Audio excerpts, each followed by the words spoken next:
All right, let's talk about one of the most frustrating things in golf. You're having a great round, everything's clicking, and then one bad chip shot just throws you off. Well, today we're going to fix that. I'm going to share a simple but honestly powerful secret that is absolutely going to change your short game for good. You know the feeling, right? We've all been there. You're just a few yards off the green. You're thinking, okay, easy up and down for par. And then, disaster strikes. You get that sinking feeling in your stomach. Look, you are not alone in that feeling. And believe me when I tell you, there's a really reliable fix. So that disaster, it usually comes in one of two forms, doesn't it? First, there's the scull. That's the one where you catch the ball thin and it just screams across the green way past the hole. Or maybe even worse, the dreaded double hit, where you somehow impossibly hit the ball twice with just one swing. It's just a painful way to lose 2 strokes in the blink of an eye. Now here's the good news. I mean, really good news. Both of these embarrassing shots, they come from the exact same issue, what I call the active hand problem. See, when you get a little nervous over a chip, your natural instinct is to tighten your grip, get kind of handsy, you're trying to flick the ball up into the air. But that move, it causes the club to bounce right off the ground and straight back into the ball. But here's the crucial part. The fix is surprisingly simple. Seriously. The entire secret to hitting clean, consistent chips is to take your active hands completely out of the equation. We're going to neutralize them. We're going to let the club do the work it was designed to do. And we're going to do it with something I call the open palm secret.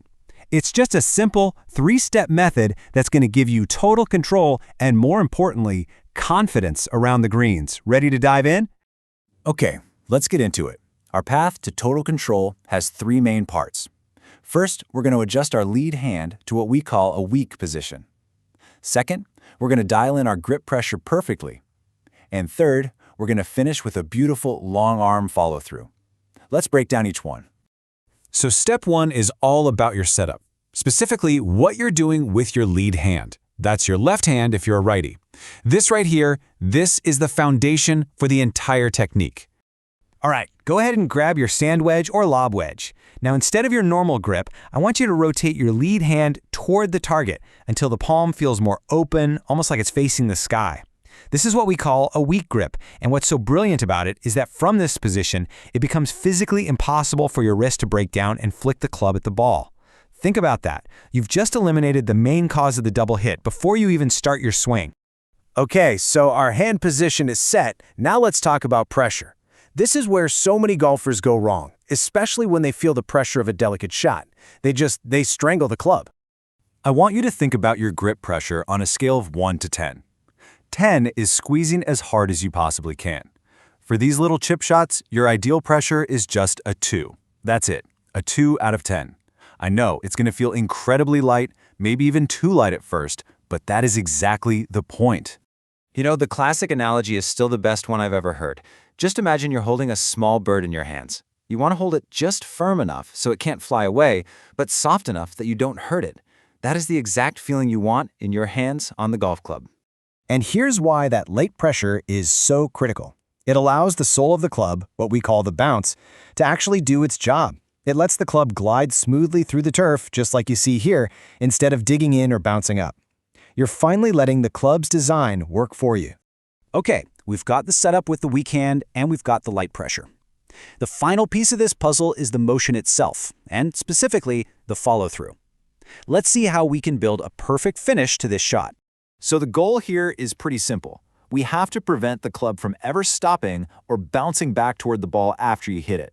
To do that, I want you to focus on a long, smooth follow-through where both of your arms stay relatively straight.